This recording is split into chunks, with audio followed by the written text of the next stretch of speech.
It started as a joke among friends, a way to pass the time in our small, sleepy town known for its eerie legends and superstitions. We were a close-knit group of teenagers, always seeking thrills and laughs. That evening, we gathered at my house, a cozy two-story home on the edge of town, surrounded by whispering woods. The air was filled with our laughter as we joked about the local urban legend of the Whispering Wraith, a ghostly figure said to haunt the town. Egged on by the thrill of the night, I crafted a chain message on WhatsApp, mimicking the style of those old cursed messages we used to scare each other with as kids. "Forward this to 5 friends or the Whispering Wraith will come for you," I typed, chuckling at the absurdity. My friends, including Jake with his easy smile and Sarah, her eyes alight with mischief, eagerly sent the message along, not knowing the terror it would soon unleash.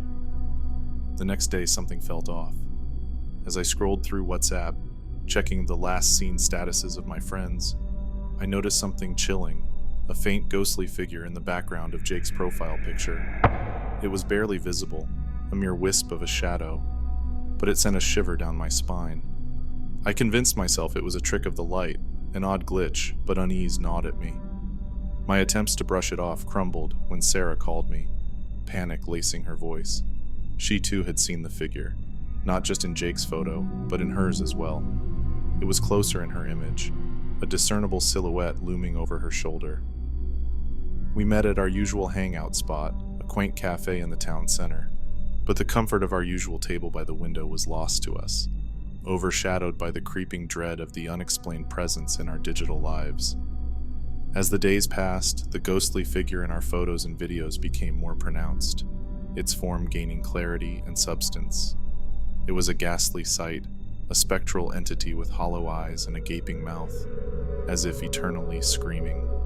The figure was drawing closer with each new image, its presence an ominous shadow that loomed over our every moment.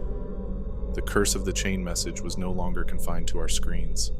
Strange occurrences began to unfold around us.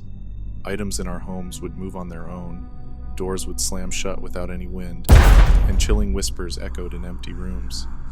My home, once a haven of warmth and laughter, felt invaded by an unseen force, the air heavy with the scent of fear and despair. We gathered again, this time in Jake's basement, a place we often retreated to for late-night gaming sessions. The dimly lit room, usually a sanctuary from the outside world, now felt like a prison. Jake, usually the jokester of our group, was pale and withdrawn, his eyes reflecting the terror we all felt. Sarah, usually so bold and fearless, clutched her phone like a lifeline, her hands trembling. Determined to break the curse, we delved into the local archives, searching for any clue about the Whispering Wraith's origin. Hours spent in the dusty, cramped confines of the town's historical society revealed a chilling tale. The ghost was said to be a woman who had been wrongfully accused and executed centuries ago. Her spirit, bound by vengeance and sorrow, was said to wander in search of justice. The knowledge of the ghost's tragic past only deepened our sense of urgency. We needed to find a way to appease her spirit, to break the curse that we had unwittingly unleashed. Our investigation led us to the old cemetery on the outskirts of town, a place of forgotten graves and lingering spirits. The moon cast eerie shadows among the tombstones as we searched for her resting place, the air thick with the tension of our unspoken fears. In the heart of the cemetery, we found it, a weathered tombstone, barely legible, but with a name that matched the one we had found in the archives. Gathering our courage, we formed a circle around the grave, each of us voicing our apologies, our pleas for forgiveness. The night air grew colder, a ghostly wind swirling around us as if in response to our entreaties. Then, a figure materialized before us, the ghostly woman from our photos, her expression one of deep sorrow and rage. She seemed to look into each of our souls, her gaze piercing and accusatory. Sarah stepped forward, her voice steady as she spoke of our intent to make amends, to bring her story to light. The ghost listened, her form flickering like a candle flame in the wind. As dawn approached, the ghostly figure began to fade, her expression softening. A sense of peace settled over the cemetery, the oppressive air lifting like a dark veil. We returned to our homes, weary but relieved. the haunting images and unexplainable phenomena ceasing with the ghost's departure.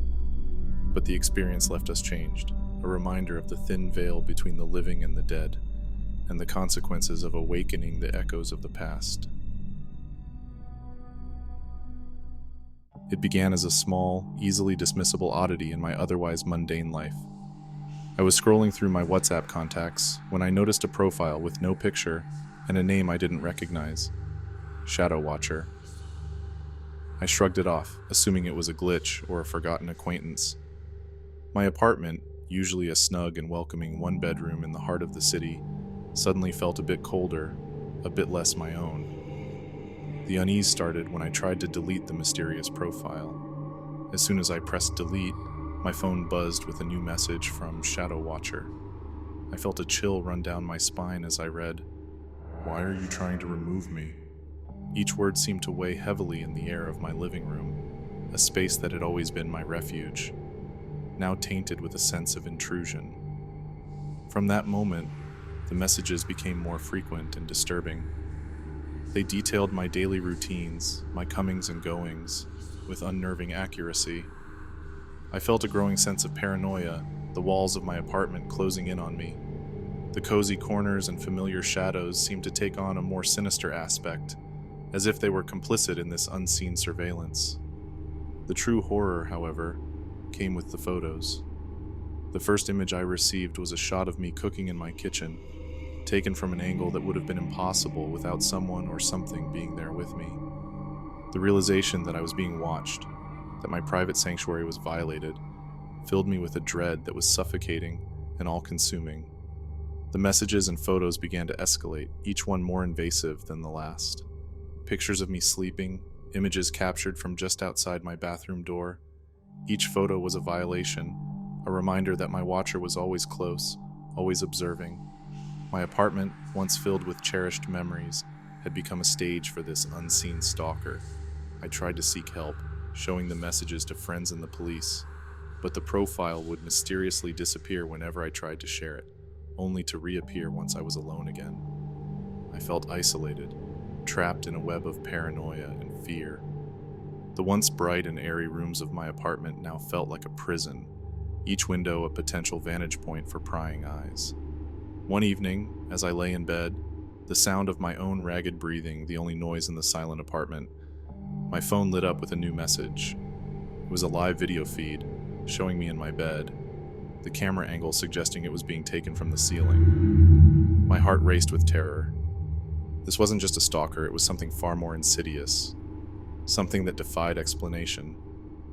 In a desperate attempt to find answers, I scoured my apartment for any sign of intrusion, any hint of how this was being done. But there was nothing, no hidden cameras, no signs of forced entry.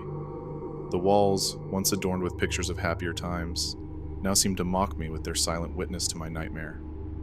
The situation reached a breaking point when I received a message that was more ominous than any before. "You can't escape me," it read, accompanied by a photo of the outside of my apartment building. The realization that my stalker wasn't confined to the digital realm, that they could reach into my physical world, sent me spiraling into panic. I decided to leave to seek refuge elsewhere, but as I packed my bags, a new message arrived. It was a picture of my car in the parking lot, its tires slashed. I was being trapped, held captive in my own home by a presence that was both everywhere and nowhere. In a last-ditch effort to regain control, I confronted the entity through a message, demanding to know what it wanted. The response was a simple, chilling video clip of me sitting in my apartment, a voice whispering, "You are mine." The voice was distorted, unhuman, and it seemed to come from all around me, permeating the walls of my once safe haven. The final message I received was the most terrifying of all. It was a picture of my own face, up close, as if the camera had been held mere inches away while I slept, accompanied by the words, "I am closer than you think." It shattered the last remnants of my sanity. My apartment, the city around me, my entire world had become a playground for this malevolent watcher. I realized then that there was no escape, no unraveling the identity of my tormentor. I was living in a nightmare, perpetually stalked by a watcher who existed in the shadows, always just out of sight but forever present. Our group of friends, always connected and lively, became entangled in a web of fear and suspicion that none of us could have anticipated. It started innocently enough, a message from an unknown number on WhatsApp, a platform we use daily to share jokes and updates. We were a diverse group, each with our unique quirks and secrets. I, the more cautious one, suggested ignoring it, but curiosity got the better of us. The message was an audio recording of a conversation we had just days ago, but with a chilling addition, a whispering voice that echoed our words, revealing things about us that we had never shared with each other. The whispers were unnerving, speaking of fears and secrets we had buried deep within. There was Mark, the ever-confident leader of our group, whose voice trembled as the whisper spoke of his fear of failure. Sarah, with her bright smile that hid her struggles with anxiety, went pale as her deepest insecurities were laid bare. As for me, I felt a cold dread settle in my stomach, wondering what this unknown entity knew about my private life. We met at our usual cafe, a cozy place that had always felt like a second home. The familiar clink of cups and the murmur of other customers usually brought a sense of comfort, but not that day. Our table, usually a hub of laughter and chatter, was shrouded in tense silence. We exchanged uneasy glances, each lost in their thoughts about the implications of these messages. Determined to uncover the source, we started our investigation, retracing our steps and questioning how our private conversations could have been recorded. The cafe, once a haven, now felt like a place of vulnerability, as if unseen eyes and ears were always present. The messages grew more frequent and ominous. Each recording was followed by predictions of personal tragedies, and to our horror, they began to come true. Mark's voice broke as he recounted the message predicting his father's sudden illness, an event that had shaken him to his core. Sarah trembled as she spoke of the warning of her upcoming breakdown, something she had been fighting to keep at bay. The once vibrant group chat on WhatsApp turned into a source of dread. Our phones, extensions of our lives, had become conduits for an unknown, malicious force. We started meeting in person more often, in places devoid of technology, like the old park on the outskirts of town. The park, with its towering trees and quiet paths, felt like a sanctuary from the digital haunting that was consuming our lives. But even in these meetings, the weight of the unknown hung over us. The rustling leaves and the whispering winds seemed to carry echoes of that same haunting voice. Our conversations were cautious, tinged with paranoia and fear, as we struggled to make sense of the situation. Theories ranged from a sophisticated hacker to something more supernatural, an entity that transcended our understanding of technology and reality. Our resolve to find answers led us to delve into unconventional methods. We consulted tech experts, mediums, anyone who might shed light on this inexplicable phenomenon. The journey took us down strange and unfamiliar paths, from the brightly lit rooms of tech hubs to the dim, incense-filled spaces of psychic parlors.